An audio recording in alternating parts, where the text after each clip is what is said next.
운명과 인생사의 74화 시작하겠습니다. 이번에는 겁제의 다양한 의미를 한 사주 내에서 한번 이해해 보도록 하죠. 무진병진 정사계묘 남자 사주입니다. 이런 사주가 있어요. 자, 한번 볼게요. 이렇게 격으로 따면 상관격이다. 상관이 굉장히 강한 사주죠. 상관을 하는데 이 앞에 월주에 이제 겁재가 있으니까 겁재들이 쓰는 상관, 얘들 입장에서는 식신, 직업적인 것 이런 것이죠. 상관 그냥 일이다. 상관에 필요한 것, 상관이라는 소리를 듣자마자 우리가 떠올려야 하는 것은 인성이에요. 인성, 나는 인성과 관성을 갖고 있다라는 거죠. 이 7살이니까 이런 걸 격으로 뭐 시상, 일이, 평관격 이런 건 다 쓸데없는 얘기고요. 평관을 갖고 있는데 이 출처가 여기다. 아, 다른 겁재가 하는 이 상관적 일 속에서 튀어나온 평관이다라는 거죠. 이른바 합살된 평관, 상관 합살된 평관이다. 상관을 이 겁재가 쓰는 식신적 일 이걸로만 볼 게 아니라 상관 자체도 사람으로 볼 수 있죠. 그럼 항상 내가 내 에너지를 방사하는 거니까 나의 후배들, 제자들, 직원들 이런 의미가 있는 것이죠. 글자는 다양한 층의 의미를 갖고 있습니다. 명리학에서. 그러니 상관을 이제 사람으로 보면 직원들인 거예요. 직원들이 내 어려움을 해소해주고 직원들이 내 회사에 근이 되어주는 이런 것까지 같이 봐줘야 된다는 거죠. 그러면 자 일단 겁재와 내가 함께하는 상관적 일들이라는 관점에서 보면 인성이 없으면 이게 자칫 불법 비리성 이런 거 수단과 방법을 가리지 않고 돈을 추구하는 이런 속성이 되기가 쉽죠. 특히 이 사주는 뭐예요? 무죄 사주다라는 거죠. 재성이 여기에 혼자 들어있습니다. 사준경금이 장생받고 있죠. 여기에서. 그래서 이렇게 무죄사주는 재성운을 언제 어떻게 만나느냐, 어떤 강도로 만나느냐. 강도라고 하면 이렇게 간여지동으로 만나면 강도가 센 거죠. 복받는 거죠. 볼게요. 나하고 얘하고 같이 일을 한다. 근데 일에 대한 기획, 아이디어 이런 건 내가 제공하죠. 그죠? 방합을 짜죠. 인성 방합을 짜니까 상관 입장에서 나중에 임묘지 목으로 이렇게 바뀌니 상관 아까 사람으로 볼 때는 아 내가 사장인데 관을 갖고 있으니까 내가 사장의 아이디어 기획에 따라 움직이는 거고요. 이 생각과 계획에 동의하는 거죠. 동화되는 것이기도 하고요. 이해되십니까? 그리고 나는 이 평관을 이 겁재가 합사라거나 그런 관계는 아니죠. 그래서 내 옆에 이렇게 관이 있으면 사회의 겁재들을 다스리려고 한다. 이 겁재들이 겁재를 중심으로 보면 주체로 보면 겁재들이 하는 일과 내가 어때요? 진사로 연결되어 있다. 지장간으로 보면 경금 돈과 얘의 아이디어가 합을 해서 돈을 더 키우는 거죠. 병화 겁재의 아이디어, 컨텐츠, 생각 텍스트 무엇이든 그 문서든 인성이 내 돈을 불려주는 거죠. 이해되십니까? 이게 묘진천이기도 하죠. 이렇게 되면 인목이 문에서 안 들어오면 올해같이 이민년 그러면 이제 인묘진 방합을 짜는 거죠. 겁재하고. 그런데 이게 시간이 많이 가면 이렇게 고갈돼요. 이쪽 아이디어를 굉장히 많이 내가 끌어와야 된다. 겁재는 굉장히 소중한 존재예요. 이 상관들도 굉장히 소중한 존재가 되죠. 나에게 을경합으로 내 돈을 키워주니까. 그래서 기다리던 이 재성운이 온 상태죠. 자, 또 다른 관점에서 보면 이 병화는 내가 사중병화를 월간에 올려준 셈도 됩니다. 50명의 사람이 이 하나의 사주를 공유하고 있는데 내가 이걸 어떻게 쓸 거냐에 조금씩 다른 삶이 펼쳐지는 거죠. 크게 보면 범주는 다르지 않다는 거예요. 나의 근이 되어주는 간여지동, 나는 굉장히 강한 프로페셔널리즘을 추구하는 사람인데 나의 근이 되어주는 이 사화 겁재가 올라갔죠. 내가 이렇게 올렸어. 얘를 앞세우는 것도 됩니다. 앞세워서 내가 너 밀어줄게, 근이 되어줄게, 마음껏 일을 해봐 이런 거죠. 그렇게 하면서 이제 대운의 경신이 와요. 재성운이 옵니다.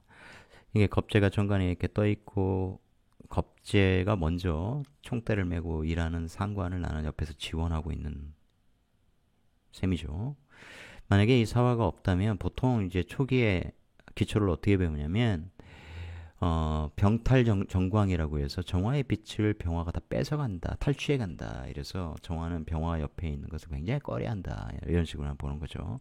꼭 그렇지 않습니다. 지지관계와 대운에서 얼마든지 다르게 적용될 수 있어요. 위치적으로 먼저 보는 것이 맞죠. 얘가 선점하고 이런 일들을 내가 같이 해주는 거예요.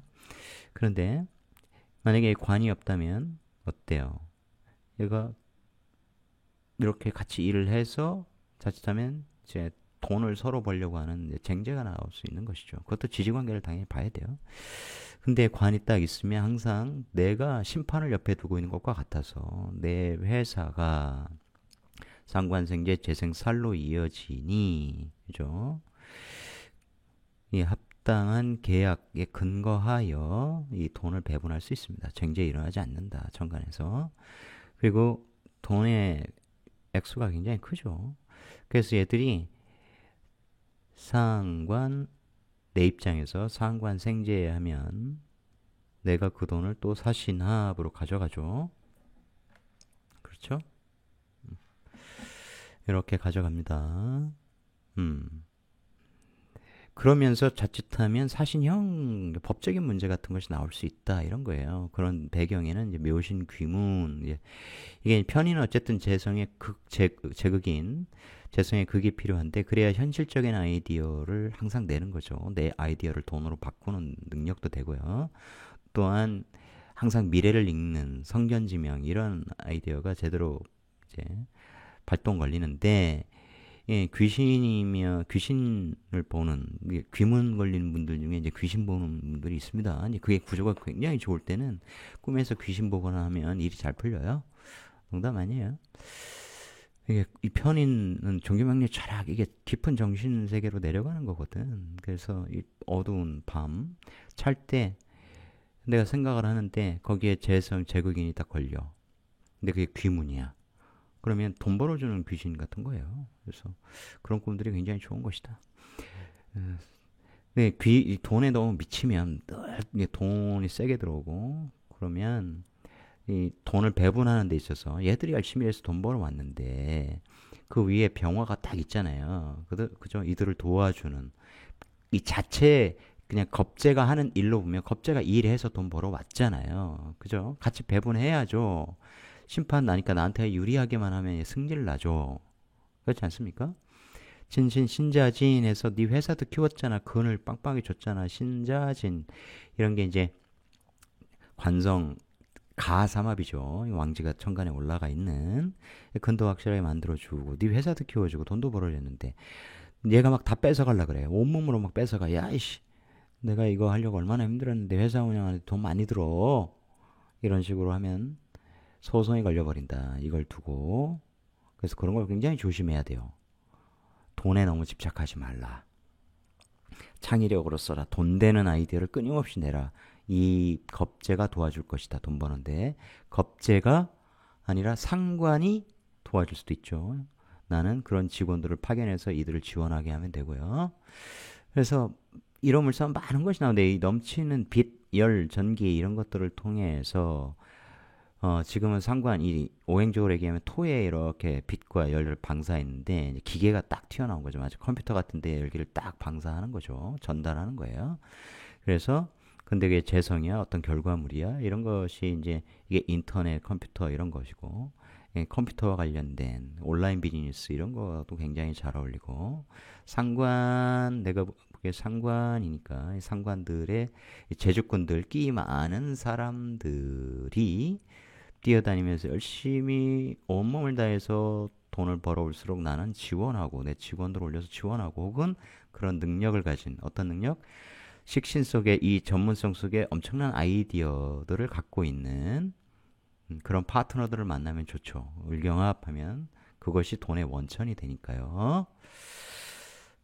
이해되십니까? 겁재들을 어떻게 해석하는 것인지. 네. 네. 항상 상관들과 이 겁재들과 좋은 관계를 유지해야 하고 그들을 내가 전폭적으로 지원함으로써 많은 수익을 창출할 수 있는 그런 구조다. 욕심내지 마라. 소송 걸린다. 법적 문제 생기지 않도록 공정하게 공평하게 최대한 나눠줄 생각을 하라. 능히 그럴 수 있다라는 거죠. 이해되십니까? 요 운은 그냥 풀지 않도록 하겠습니다. 여러분이 한번 풀어보세요. 시청해주신 여러분 고맙습니다. 다음 시간에 또 뵙겠습니다.